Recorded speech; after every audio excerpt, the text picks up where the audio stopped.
The bells of St. Matthew's Cathedral tolled 11 times, each chime a heavy, resonant blow against the morning quiet. At the back of the cavernous nave, Lucy Montgomery stood clutching a bouquet of white lilies, her knuckles pale and bloodless. The flowers, stark and pristine, felt more appropriate for a funeral than a wedding, her own. With each step she took down the long, crimson-carpeted aisle, she felt the weight of hundreds of eyes upon her. This was the elite of Pittsburgh, the medical and social royalty among whom she had once belonged, back when the Montgomery name meant more than mounting hospital bills and desperate, whispered deals. At the altar, Dr. Logan Anderson waited. He was devastatingly handsome, his dark hair perfectly styled, his tailored tuxedo fitting his athletic frame with an easy grace. But his gray eyes, the color of surgical steel, were cold and distant. As she reached his side, the scent of lilies and old incense thick in the air, he leaned toward her, his breath warm against her ear, his voice a low, chilling whisper. "Let's just get this over with." The ceremony proceeded like a meticulously rehearsed play. Logan's responses were clipped and mechanically correct, delivered with the same detached professionalism he likely used when discussing treatment options with a patient. When the time came for the rings, his touch was brief, cool, and impersonal. A transaction. The kiss, when it finally happened, was a mere press of lips, cold and clinical. The sealing of a contract, not the celebration of a union. In the back of the cathedral, Lucy could see Dr. Vincent Anderson, Logan's father, beaming with a satisfaction that was almost predatory. This was his moment of triumph, the day the upstart Anderson name was finally irrevocably linked to the old money aristocracy of the Montgomerys. It was only in the silent, leather-scented confines of the limousine that the facade shattered completely. Logan ripped at his bow tie, loosening it with an angry tug before turning to stare out the tinted window, his jaw tight. "The reception," Lucy began, her voice small. 3 hours, he cut her off, his tone sharp as a scalpel. "We show up, we shake hands, we cut the cake, and we dance exactly once for the photographers. After that, you can do whatever you want. I have a surgery scheduled for 6 a.m. A spark of defiance flickered through her despair. "It's our wedding day." He finally turned to look at her then, and his cold gray eyes held a complex, bitter mixture of resentment and something that might have been pity. "No, Miss Montgomery. Mrs. Anderson, I suppose. This is not our wedding day." He leaned forward slightly, his voice dropping to a low, venomous whisper. "This is the day my father bought your family's name, and I paid the price for his social climbing. Nothing more. Nothing less." As the limousine glided through the streets of Pittsburgh, the city a blur of steel and glass outside the window, Lucy understood with a devastating, soul-crushing clarity that she had just traded her freedom for her mother's life. Somewhere across town, Rose Montgomery was breathing on a machine, her every breath paid for by this hollow, loveless sham. And here, sitting beside the stranger who was now her husband, Lucy felt her heart begin to crack under the weight of a marriage that felt less like a new beginning and more like a life sentence. 3 years earlier, the Montgomery mansion had been the crown jewel of Pittsburgh's Shadyside district, a testament to generations of wealth and influence. Now, at 21, Lucy stood in what used to be her father's grand wood-paneled study, watching strangers in polo shirts catalog their lives for auction. "The Waterford Crystal Collection should fetch a decent price," one of the appraisers murmured into a small recorder. Across the room, her mother, Rose Montgomery, sat rigidly in a wingback chair, her hands trembling in her lap. "Where is he?" she asked, her voice a thin, brittle thing. Lucy didn't have to ask who she meant. Her father had vanished again, leaving behind a trail of empty liquor bottles and gambling slips as the only evidence of his presence. The pharmaceutical empire that had sustained their family for a century was gone, sold off piece by piece to cover her father's spiraling debts. The investments, the trust funds, even the money set aside for Lucy's college education, all of it had been sacrificed at the altar of his addiction. The appraiser cleared his throat, his expression a mixture of pity and professional impatience. "We need to discuss the removal schedule," The bank requires the house to be vacated by the end of the month. 4 days. They had 4 days. That night, as Lucy helped her mother sort through old photo albums, one of the few possessions they were allowed to keep, Rose finally broke. The collapse was sudden and terrifying. The heart attack, as the doctors at UPMC Presbyterian Hospital later explained, was severe. Months of financial pressure, the quiet malnutrition of skipping meals, the sheer emotional trauma of losing everything, it had all taken its toll. "She'll need extensive treatment," a kind-faced cardiologist named Dr. Morrison told Lucy in the hallway, his voice gentle. "Surgery, ongoing medication, round-the-clock care. I won't lie to you, Miss Montgomery. This will not be inexpensive." Lucy stared at the estimated cost sheet, the numbers swimming before her eyes. Even with their dwindling insurance, the out-of-pocket expenses were staggering, an insurmountable mountain of debt. It was then that Dr. Vincent Anderson appeared, striding down the hospital corridor like an angel of mercy in a bespoke suit. "Lucy, my dear," he said, his arms open, his smile radiating warmth. "I came as soon as I heard about Rose. How is she?" Vincent had been a family friend for years, a contemporary of her father's who had always orbited their social circle. "You mustn't worry about the medical bills," he assured her, placing a comforting hand on her shoulder. "Rose will receive the very best care available. I'll see to it personally." He leaned in, his voice conspiratorial and kind. "Your grandfather helped me establish my first practice decades ago. This is simply me returning a favor." 3 weeks later, Rose was stable, but far from recovered. Vincent invited Lucy to lunch at the elegant Duquesne Club to discuss your mother's long-term care. It was there, over lobster bisque and sparkling water, that he laid his cards on the table. He spoke of a mutually beneficial arrangement, a marriage. "Your mother would receive the finest medical treatment, all expenses covered, indefinitely," he explained, his tone smooth as silk. "You would be freed from the burden of working multiple jobs just to survive. And my son, Logan, would have a wife who understands the weight and responsibility of a family name." That night, sitting by her mother's hospital bed, Lucy watched the rhythmic pulse of the machines that were keeping Rose alive.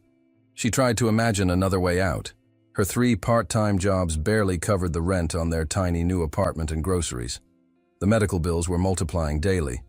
Without Vincent's intervention, her mother would be transferred to a state-run facility where the care would be adequate at best, and more likely, fatal. Rose stirred, her eyes fluttering open. "What are you thinking about, darling?" she asked, her voice weak. Lucy looked at her mother's pale, beloved face and felt her own heart break all over again. She forced a smile. "Nothing important, Mum. Just planning the future." But even as she said the words, Lucy knew there was no future for her to plan. Vincent Anderson had seen to that. He had trapped her as surely as if he had locked her in a cage, using her love for her mother as the key. The wedding was set for 6 weeks later. Vincent Anderson stood before the floor-to-ceiling windows of his office, gazing out at the confluence of the 3 rivers that formed Pittsburgh's Golden Triangle. At 62, he had amassed everything a man could want: a medical empire worth hundreds of millions, a reputation that commanded respect in the operating room, and a portfolio of real estate that spanned the city. Everything except the one thing that mattered most to him: acceptance. The polite rejection from earlier that day still stung like a physical blow. The 3 lawyers, representing the old money gatekeepers of Pittsburgh's most exclusive social clubs, had been condescendingly gentle. "Your family lacks the historical connections, the social standing our clients require in their associates," their spokesman James Harrison had explained. "Nothing personal, you understand. Simply a matter of maintaining standards." Standards. After they had left, Vincent sat alone in his silent office, a cold fury burning in his chest. 40 years he had spent building his practice from the ground up, revolutionizing cardiac surgery in the city, saving the lives of men whose grandfathers had looked down on his immigrant parents. And still, they dismissed him. Nouveau riche. common. That evening, Vincent found himself driving slowly past the Montgomery mansion, its darkened windows staring out like hollow eyes. The demolition was scheduled for the following week. He remembered the parties his father-in-law, the old Dr. Montgomery, used to host there, elegant affairs where the city's founding families drank champagne and discussed art, literature, and politics. He had attended as a guest, always on the periphery, an outsider allowed a brief glimpse into a world he could never truly enter. The Montgomerys, on the other hand, were American aristocracy. Their ancestors had ridden with Washington, their fortune built on pharmaceutical patents that had changed modern medicine. Even now, bankrupt and broken, the Montgomery name carried more weight in the circles Vincent desperately wanted to conquer than all his millions ever could. And that's when the idea, cold and brilliant, began to form. The plan took shape over the next few weeks. He did his research. The gambling debts left by Lucy's father were even more catastrophic than was publicly known. Rose Montgomery's medical condition was genuinely dire. And Lucy was perfect, beautiful, educated in all the right ways, and utterly, hopelessly desperate. She carried the one asset he could not buy, a name that would unlock every door that had ever been closed to him. Logan, predictably, did not take the news well. He stormed into Vincent's office, his face a mask of disbelief and fury. "You want me to marry a girl I've barely spoken to? Have you lost your mind?" "I want you to marry a Montgomery." "There's a significant difference," Vincent replied calmly, gesturing to a file on his desk. "Her name, Logan, her lineage, a social standing that predates this entire city." "What about Rebecca?" Logan shot back. "We've been together for 2 years. Rebecca is a model," Vincent dismissed, his voice brutal in its honesty. "She is beautiful, charming, and entirely unsuitable." "She is for entertainment, Logan, not for partnership." "And if I refuse?" Logan challenged, his jaw tight. Vincent's expression turned to ice. "Then you can explain to your patients why their head of neurosurgery is suddenly unavailable. The Anderson Medical Center made you one of the youngest department heads in the country, Logan. It can just as easily make you unemployed." The threat, unspoken but absolute, hung between them like a guillotine's blade. That night, Logan drove to Rebecca's apartment to end a 2-year relationship. She wasn't surprised, only bitter. "Your father has been circling that girl like a shark since the day her family went bankrupt," she'd said, her voice laced with venom. Everyone saw it coming. 6 weeks later, Logan stood at the altar, watching a young woman he barely knew walk toward him in a cloud of white silk and shattered dreams. And he understood with perfect soul-crushing clarity that he had just traded his own freedom for his father's ambition. The penthouse apartment at 1 Oxford Centre had been featured in Architectural Digest twice. Perched 37 floors above Pittsburgh, it was a monument to wealth and success, a fortress of glass, steel, and cold, minimalist art. It was also, Lucy realized within hours of moving in, the loneliest place she had ever lived. "Your room is down the hall," Logan said, his tone clipped as he gestured vaguely toward the east wing. He barely glanced at the single suitcase she had brought with her. "The housekeeper comes on Tuesdays and Fridays." Before Lucy could form a response, he disappeared into his home office, the door closing behind him with a soft, definitive click. The first weeks established a routine of mutual avoidance. He left for the hospital before dawn and often returned long after she had retreated to her room. When their paths did cross in the vast, silent apartment, he treated her with the same polite, professional efficiency he likely used with pharmaceutical reps. He was cordial, he was correct, and he was utterly devoid of warmth. Lucy threw herself into visiting her mother, spending entire days at the hospital. The private room Vincent had arranged was like a luxury hotel suite, complete with fresh flowers delivered daily and a private nursing staff. Rose was improving, the color returning to her cheeks, but her eyes were sharp. "You're too thin, darling," she observed during one visit, her hand fluttering over Lucy's. "Are you eating properly?" "I'm fine, Mom." Lucy forced a bright smile. "The treatment is working. You look so much better." "Thanks to your sacrifice," Rose whispered, her eyes filling with tears. "My dear, brave girl. What have I allowed you to do?" "You didn't allow anything," Lucy lied, smoothing the blanket over her mother's legs. "I chose this." It was a fiction they both pretended to believe. The first real crisis came 3 weeks into the marriage. Logan was on a marathon shift at the hospital, and his personal cell phone, left charging on the kitchen island, began to ring. Thinking it might be an emergency, Lucy answered.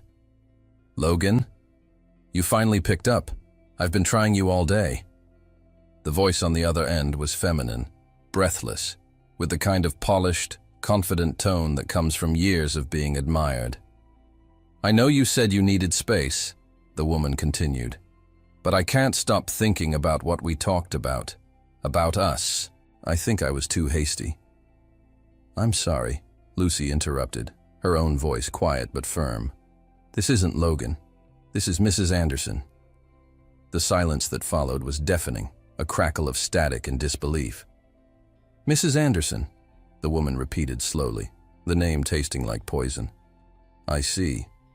Well, would Mrs. Anderson be so kind as to tell my fiancé that Rebecca called?" The word hit Lucy like a physical blow. "Your fiancé?" Rebecca's laugh was like the sound of shattering glass. "Oh, did he not tell you? We've been engaged for 6 months. Unofficially, of course. Logan wanted to wait until after his father's hospital expansion was complete. But I suppose those plans changed."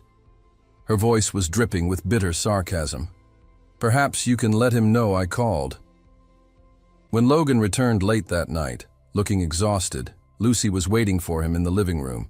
The phone sat on the coffee table between them like a piece of evidence. "Rebecca called," she said, her voice devoid of emotion.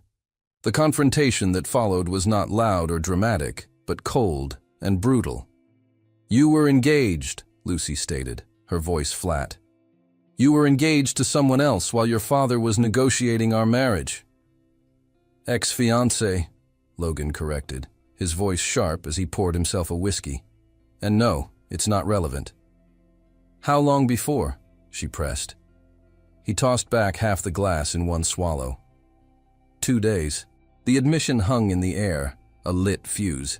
2 days. He had been promised to another woman just 2 days before he stood at the altar with her. The sheer, calculated cruelty of it stole her breath. Tears she refused to let fall burned the back of her throat. "I see," she said, her voice trembling slightly. "Well, thank you for clarifying the timeline. It certainly puts our wedding day into perspective." She stood up, her composure cracking. "Go to her, Logan. Stop pretending you're trapped here with me when you're just running back to her at every opportunity." He grabbed his car keys from the counter, his face a mask of cold fury. "Fine," he bit out, his voice laced with a cruelty that was meant to wound. "At least with her, I don't have to pretend to be something I'm not." The words struck her with the force of a slap. He turned and walked out, the door slamming shut behind him, the sound echoing the final, violent breaking of her heart. The annual hospital gala at the Omni William Penn Hotel was everything Lucy had expected. Opulent, suffocating, and meticulously designed to showcase the social triumph of the Anderson family. She moved through the glittering ballroom like an actress in a well-rehearsed play, smiling at the right moments, making the appropriate small talk, and allowing Logan's hand to rest possessively on the small of her back as he charmed donors and hospital board members. They were the perfect couple, she thought bitterly. Beautiful, well-bred, and utterly, completely miserable. Halfway through the evening, Logan leaned in, his breath warm against her ear. "Darling, I need to take this call," he murmured, his voice a smooth performance for anyone watching. "It's the hospital, an emergency consult." He slipped away toward the terrace for privacy, but in his haste, he left his personal cell phone on their table. A moment later, the screen lit up with an incoming message. Lucy glanced down reflexively. The name on the screen was Rebecca. The message beneath it made her blood run cold. Missing you tonight. Wish I could be your date instead of pretending with her. Her heart hammered against her ribs. With trembling hands, she picked up the phone. Her thumb hovered over the screen, a war raging within her. It was an invasion of privacy, a line she shouldn't cross. But his cruelty, his coldness, the lie she was living, it pushed her over the edge. She unlocked the phone. His passcode, she guessed grimly, was the year his mother had died. She was right. The message thread opened, revealing weeks of texts, a secret timeline that ran parallel to their entire marriage. There were plans for clandestine meetings, intimate inside jokes, and photos that she couldn't bring herself to examine too closely. Her eyes scanned the dates. Tuesday. Last Tuesday night, when Logan had come home near midnight, smelling of expensive perfume, not hospital antiseptic, claiming he'd been pulled into an emergency surgery. It was all there, a detailed, undeniable record of his betrayal. Sorry about that. Logan's voice behind her made her jump, her heart leaping into her throat. Just a consult about tomorrow's surgery.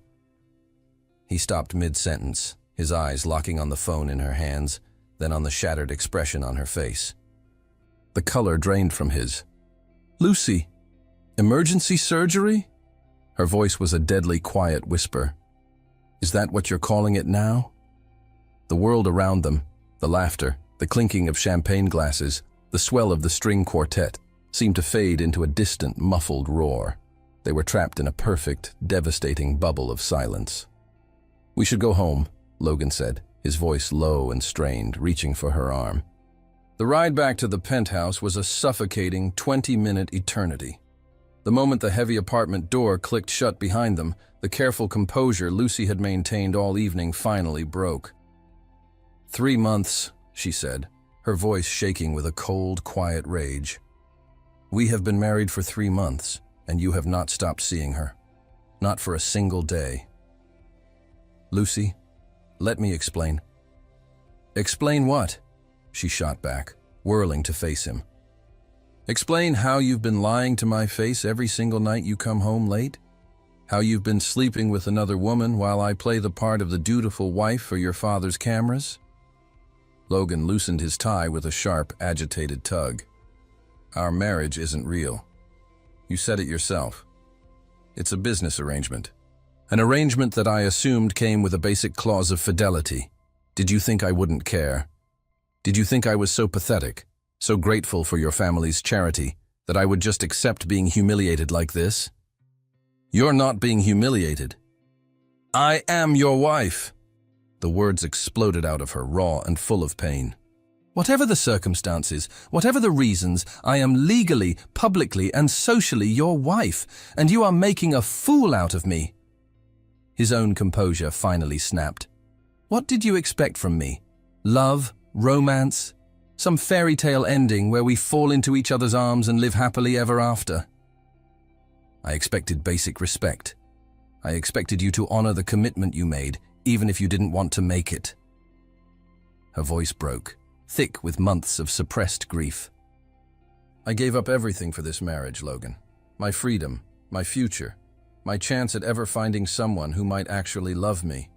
And you can't even grant me the dignity of being faithful? I never asked you to sacrifice anything. Yes, you did, she cried, tears finally streaming down her face. Every time you treated me like a stranger in our own home. Every time you made me feel like an unwanted guest. Every time you reminded me that this marriage was just an inconvenience you had to endure. You were asking me to sacrifice my self-worth for your comfort.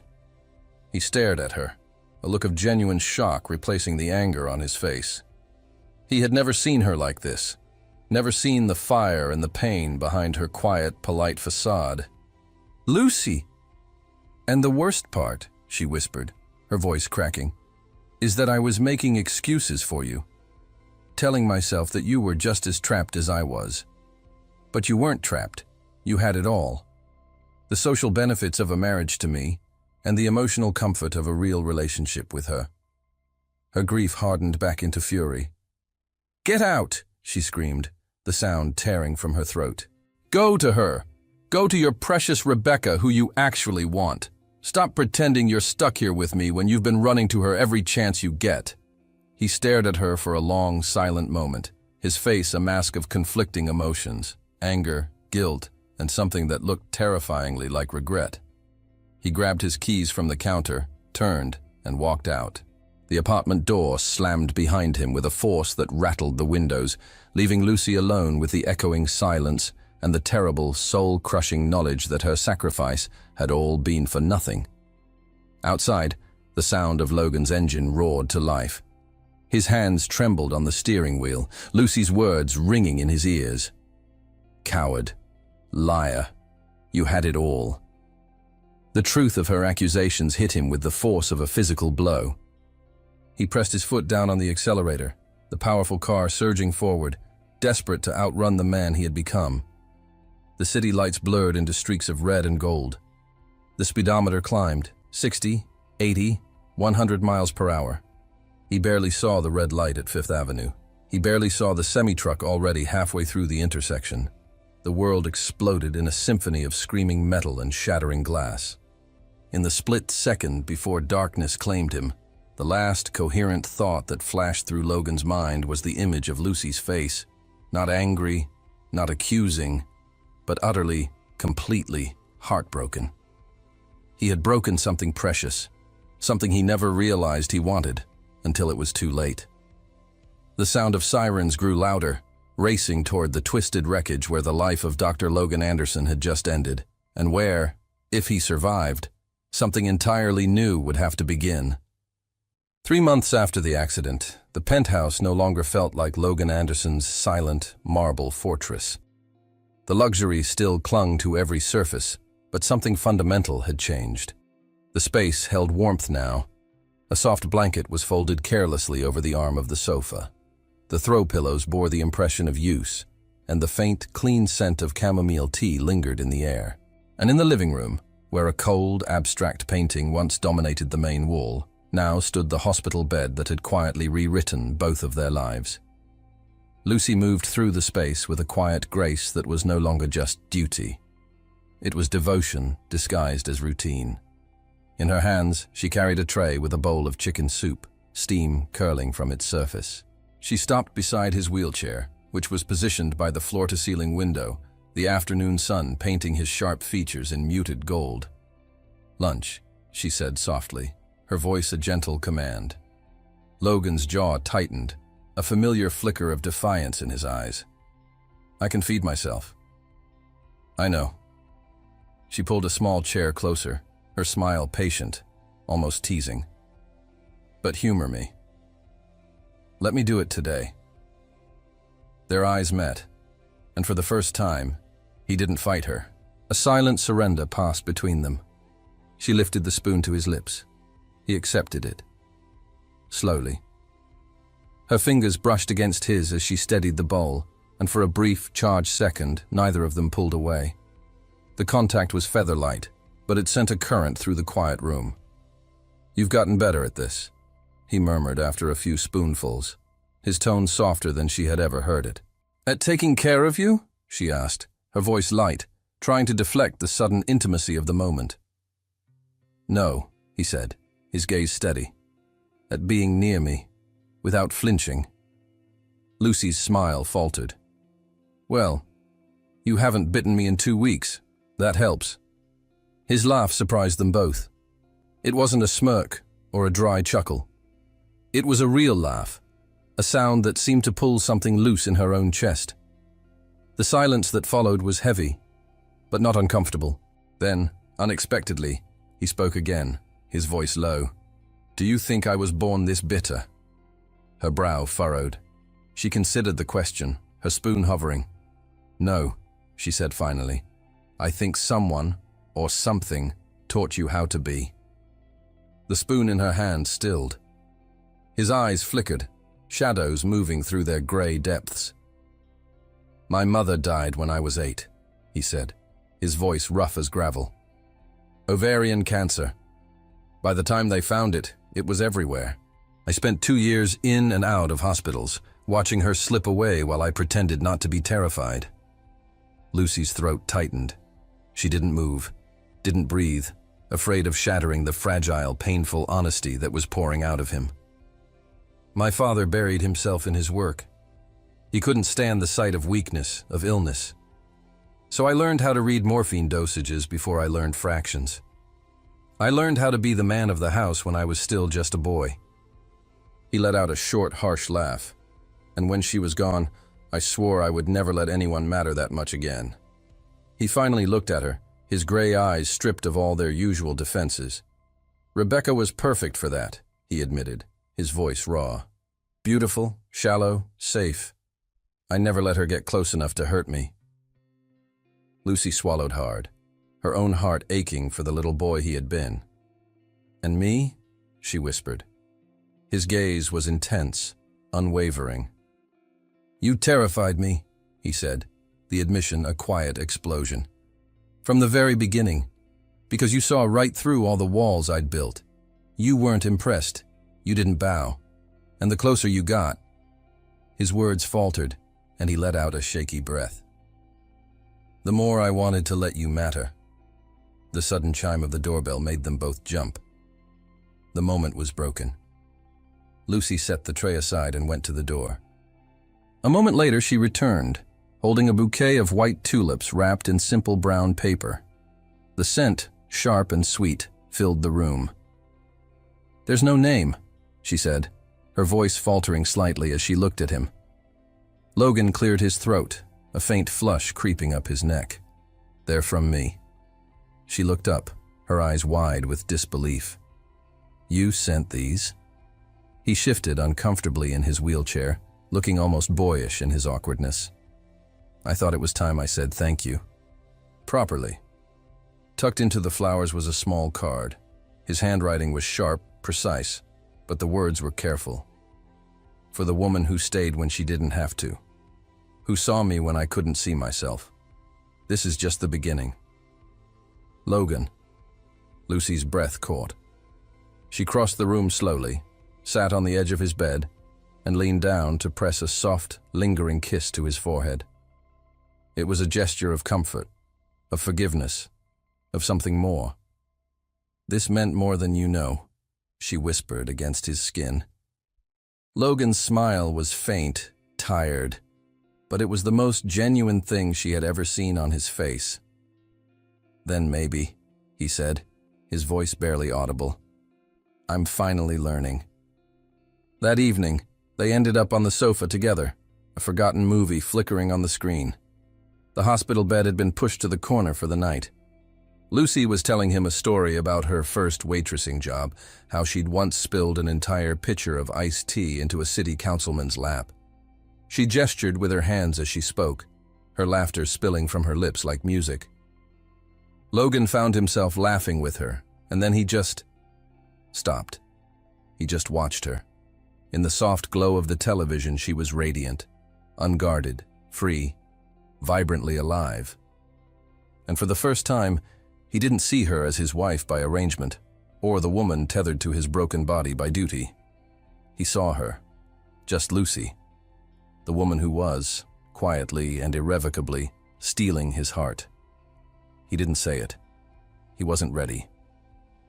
But something inside him shifted, a final wall crumbling to dust. He was falling. And for the first time in his life, he wanted to. Lucy thought the apartment was quiet when she slipped into her bedroom. She left the door slightly ajar, kicked off her flats, and began to unbutton her blouse, the relief of shedding the day's clothes a quiet sigh. The city lights poured through the tall window, spilling across her back in silver and gold. Logan shouldn't have been there. He had woken up, restless, his body aching from hours spent in one position, and had wheeled himself toward the kitchen for a glass of water. Passing her doorway, he hadn't meant to look, but he did, and for a single, suspended heartbeat, the world froze. Her back, pale and luminous in the soft light, the dark silk of her hair falling over her shoulders, the delicate, graceful curve of her waist as she reached for a sweater. It was only a second before she would turn and see him, but that 1 second branded itself onto his mind like fire. Lucy gasped, clutching the half-unbuttoned blouse to her chest, her cheeks flooding with color. "Logan!" He looked stricken, caught somewhere between shame and awe. I'm sorry," he stammered, his words tripping over themselves. "I didn't mean to. I wasn't—" She pulled the sweater on quickly, her hands trembling. "It's fine," she said, her voice unsteady but not angry. "Just forget it." But neither of them could. Later, Logan lay in his hospital bed, staring at the ceiling. He turned onto his side, then back again. His body was exhausted, but his mind was a relentless, replaying loop. Every time he closed his eyes, the image returned. The glow from the window, the way her skin had captured the light, the startled look in her eyes as she'd turned. It wasn't lust. Not simply. It was recognition. For months, Lucy had been a presence at his side, feeding him, helping him walk, laughing at his sarcasm. But tonight, he had seen her differently.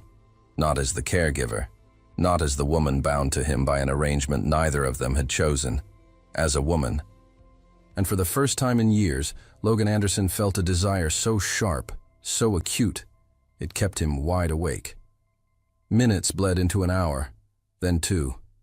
When the clock on his phone read 1:47 a.m., he gave up the pretense of trying to sleep. He pushed himself up, grabbed his cane from where it rested against the bed, and slowly, painstakingly, made his way toward the kitchen. She was already there. She was barefoot, her hair loose around her shoulders, wearing an oversized university sweatshirt that fell almost to her knees. The kettle was whistling softly on the stove, and she was rubbing her arms against the chill. Logan's steps were uneven, the tap of his cane a soft counterpoint to the hum of the refrigerator, but she heard him immediately.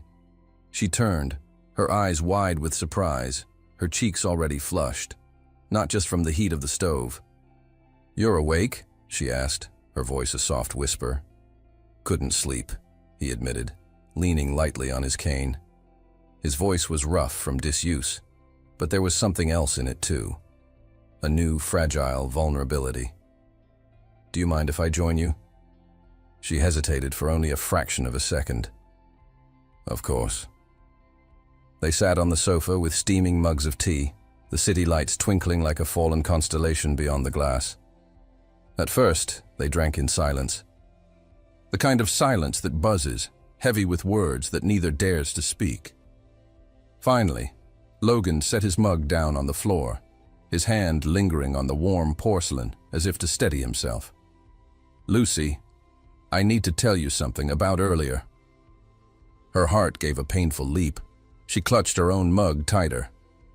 "Logan, you don't have to—" "Yes," he interrupted, his voice firm. "I do." He leaned forward, his gray eyes locking onto hers, intense and serious. "I didn't mean to invade your privacy. I swear I wasn't watching. But when I saw you—" His jaw tightened. He stopped, exhaling a sharp, frustrated breath. "I can't stop thinking about it." The words hung in the air between them. Lucy's throat went dry. "I don't want you to think I'm some kind of creep," Logan continued quickly, his voice urgent now. "It wasn't like that. It's just, for the first time since we met, I really saw you. Not the woman trapped in this arrangement, not the caregiver, just you. A woman.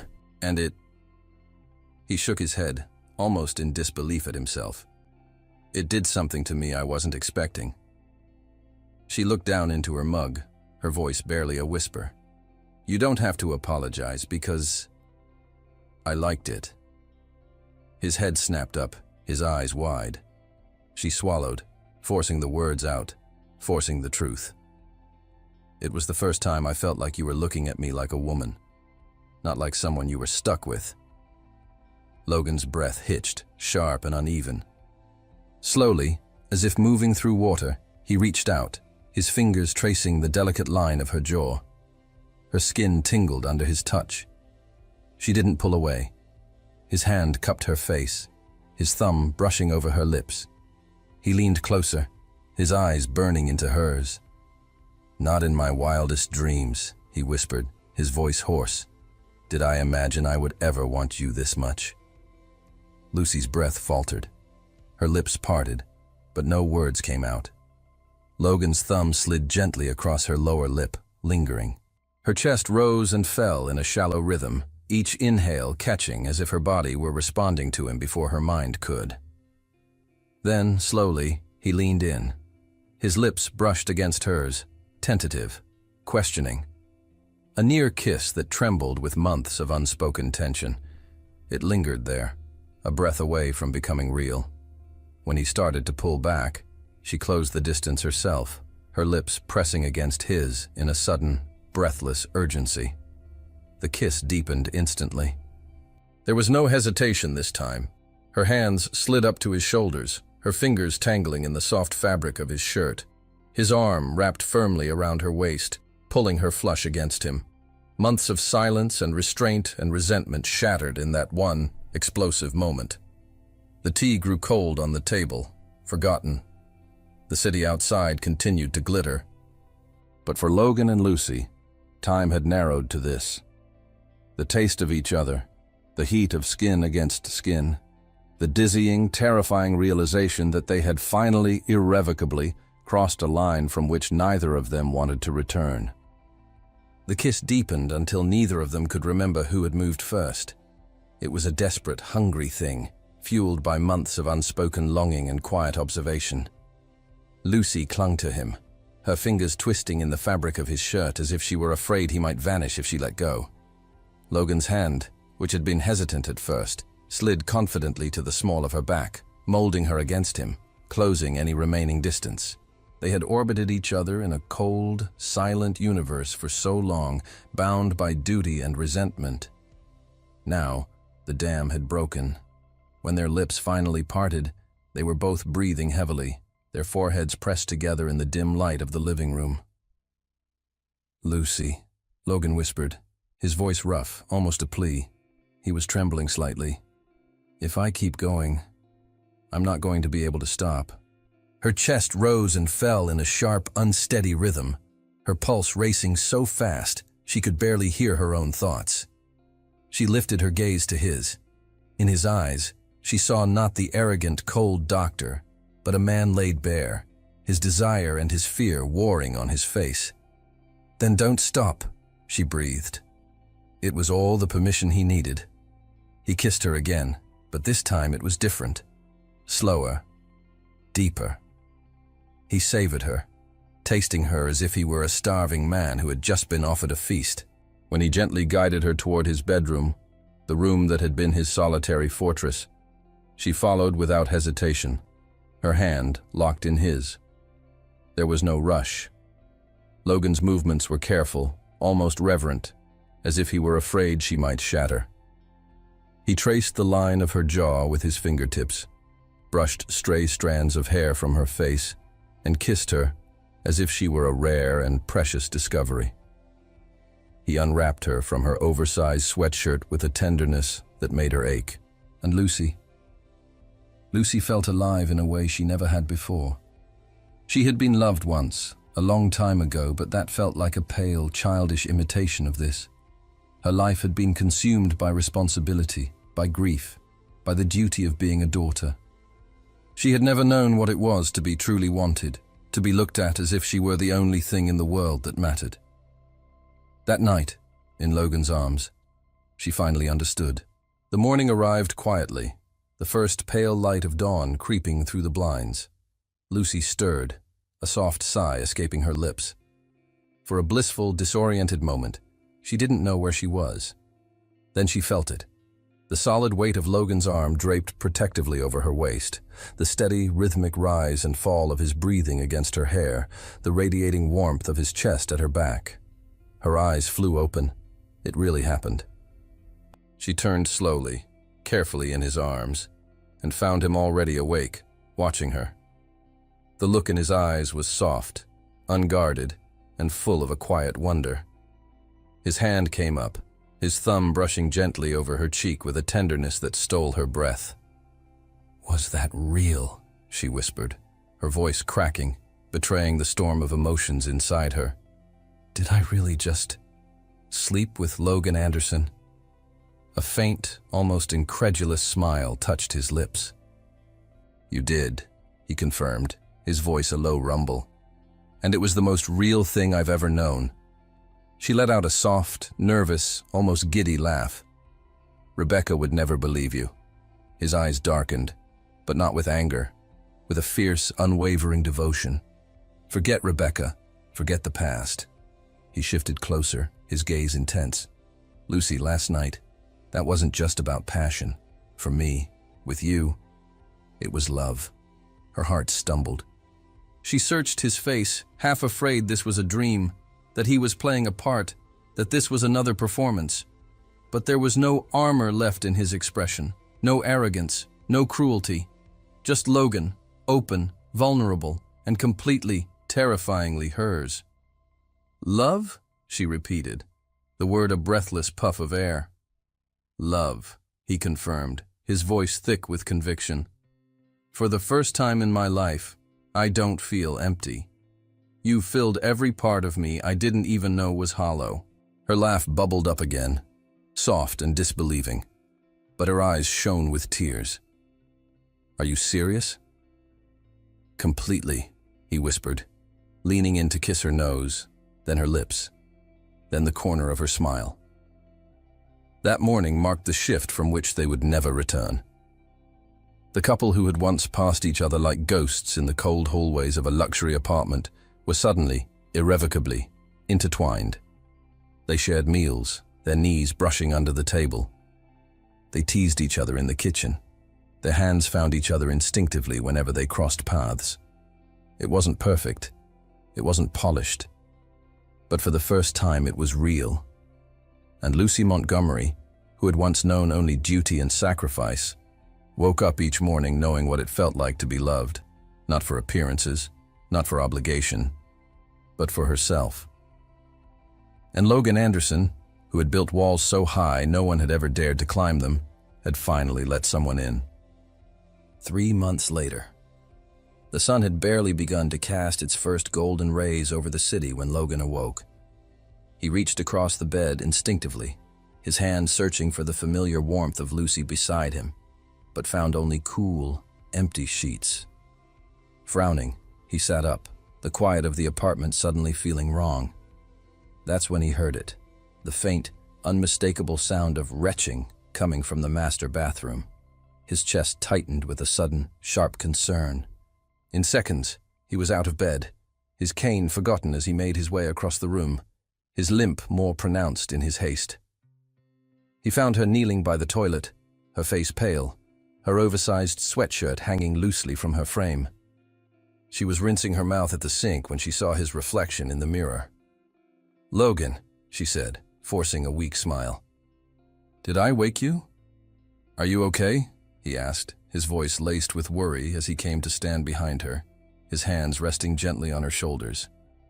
"I'm fine," she insisted, though she looked anything but. I think that pizza from last night just didn't agree with me." He tilted his head, his medical instincts kicking in, his eyes scanning her face with a careful diagnostic intensity. He noted the faint shadows under her eyes, the slight pallor of her skin, and then he noted something else. A new softness to her features, a subtle change. His expression shifted, the worry melting away, replaced by a dawning, incredulous realization. A slow smile spread across his face, wide and unrestrained. "Let me ask you a question," he said, his eyes twinkling. "When was your last period?" Lucy blinked, caught off guard. She frowned, trying to remember. "I don't know. A while ago. But that's not unusual for me. My cycle has always been irregular, especially with stress. You know that." His smile grew wider. "Irregular for how long?" He pressed gently. "I don't know, Logan. Maybe 3 months?" She shrugged, a flicker of annoyance in her eyes. "Why are you smiling like that?" He let out a short, explosive laugh, a sound of pure, unadulterated joy that seemed to fill the entire room. "Wait right here," he said, kissing her quickly on the temple. Before she could question him, He was gone, moving faster than she'd seen him move since the accident. 15 minutes later, he returned, slightly out of breath, holding a small paper bag from the 24-hour pharmacy downstairs. He pulled out a pregnancy test and placed it on the marble countertop with the triumphant air of a man presenting a rare jewel. "Logan!" Lucy's eyes widened in shock. "You can't be serious. We can't just—" "We can. And we should," he said, his voice firm but full of a giddy excitement. "Come on, Lucy. Let's find out." Her hands trembled as she took the small box from him and disappeared into the bathroom. Logan paced outside the door like an expectant father, running his hands through his hair, muttering under his breath, "Please. Please." When Lucy finally emerged, she was pale, clutching the small plastic stick as if it were a live grenade. "I can't look," she whispered, her voice choked with a mixture of fear and hope. She pushed it into his outstretched hands. Logan looked down. The world seemed to stop for a single, silent beat. Then his face broke into a radiant, tear-filled grin. He looked up at her, his gray eyes shining with an emotion so powerful it took her breath away. "Lucy," he breathed, his voice cracking, "we're having a baby." She gasped, her hand flying to her mouth. "No. Are you serious?" Her knees felt weak, 1,000 emotions crashing over her at once. Terror, disbelief, and beneath it all, a wave of happiness so overwhelming it felt like it might sweep her away. Logan closed the distance between them and pulled her into his arms, holding her tight as tears of his own slid down his cheeks. He buried his face in her hair, his voice trembling with emotion. "I never thought I'd have this," he whispered. "Not after everything. But you—" He pulled back just enough to look into her eyes, his hands framing her face. "You didn't just give me a second chance at life, Lucy. You gave me a future." She was still shaking, half laughing and half crying. "Logan, I don't know if I'm ready for this." "You don't have to be," he said firmly, his thumbs brushing away her tears. "We'll be ready together. You and me. Always." She looked at him then, at the raw sincerity in his gaze, and her fears began to quiet. For the first time, she let the happiness take over, a brilliant, shining thing. He kissed her then, slowly, deeply, a kiss full of promises and a future she had never dared to dream of.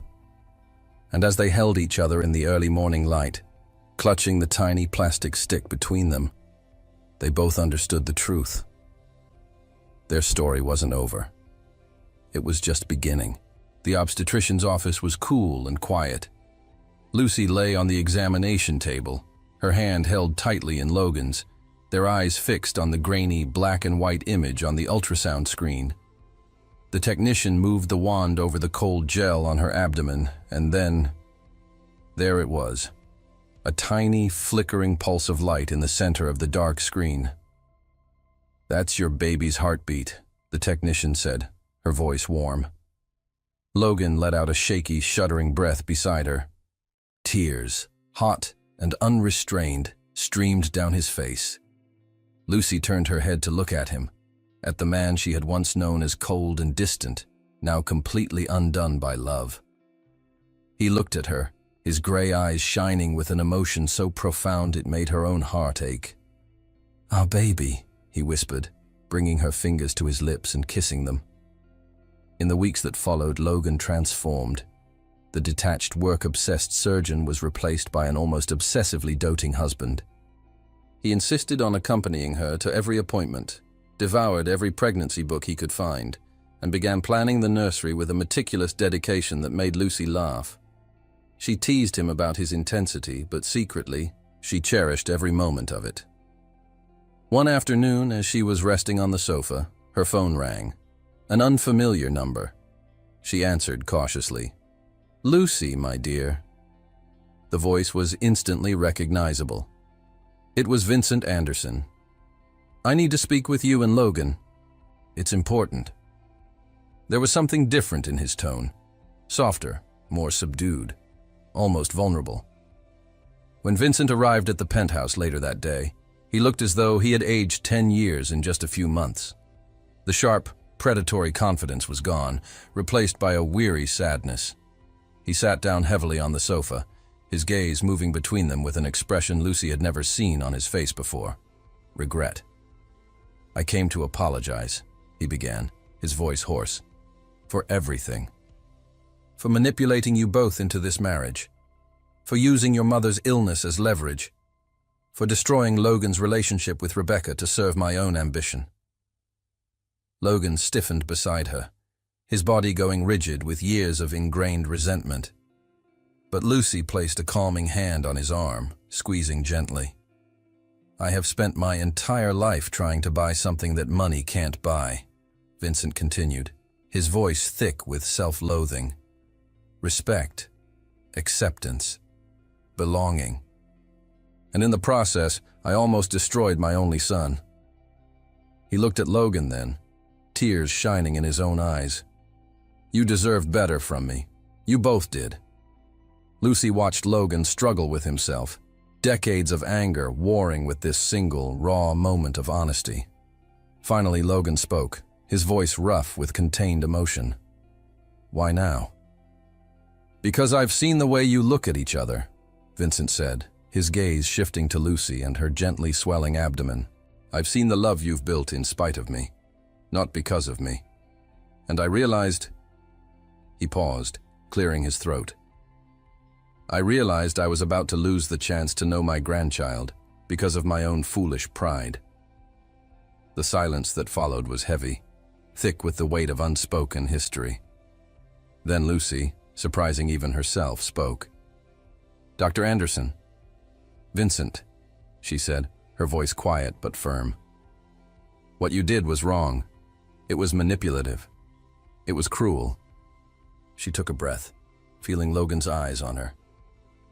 "But it also gave us to each other. And without this forced marriage, without this impossible situation, Logan and I might never have found our way to this love." Logan looked at her, his expression a mixture of shock and awe. He turned back to his father. "Dad," he said, the word feeling foreign on his tongue. "You taught me a lot about medicine, about excellence, about ambition. But you never taught me about forgiveness." He paused, his hand finding Lucy's and lacing their fingers together. "Lucy taught me that, and because of her I'm willing to try." Vincent broke down then, his shoulders shaking with quiet, racking sobs. "Thank you," he whispered. "Thank you." It was the beginning of something new. Not perfect, not without scars, but real. That night, Lucy and Logan stood on his favorite overlook. The city of Pittsburgh spread out before them like a carpet of glittering jewels. Her belly was a small, perfect curve under her dress. "Did you really forgive him?" Lucy asked softly, leaning her head against his shoulder. Logan was quiet for a long moment, watching the distant lights. "I'm trying to," he said finally. "For you. For our baby. Because I've learned from you that holding on to anger only makes you a prisoner of the past." He pulled her closer, kissing her temple. "And I want to live in the present, with you." Lucy smiled, a genuine, happy smile. "You know my mother is already planning a ridiculously extravagant baby shower, right? She's so excited to be a grandmother." "Let her," Logan murmured, his hand coming to rest on her abdomen, a look of wonder on his face. "After everything she's been through, she deserves to celebrate." He looked at Lucy, his eyes full of a love so deep it felt infinite. "We're really doing this, making a family." "We are," Lucy confirmed, covering his hand with her own. "And we're going to mess it up sometimes, and we're going to learn, and we're going to love this baby with everything we have." "Just like I love you," Logan whispered, his voice full of a quiet, profound certainty. "With everything that I am." 6 months later, Lucy was in a hospital delivery room, sweat beading on her forehead, her hand crushing Logan's as another contraction ripped through her body. "You're doing so well, my love," Logan murmured, his calm surgeon's voice now thick with raw, unfiltered emotion. He wiped her brow with a cool cloth. One more. Just one more. I can see the head, the obstetrician announced with a cheerful grin. One more big push, Lucy. And then, a cry pierced the air. It was small and furious, and the most beautiful sound either of them had ever heard. It's a girl, the doctor announced, placing the tiny, wailing infant onto Lucy's chest. Logan looked at his daughter, and completely fell apart.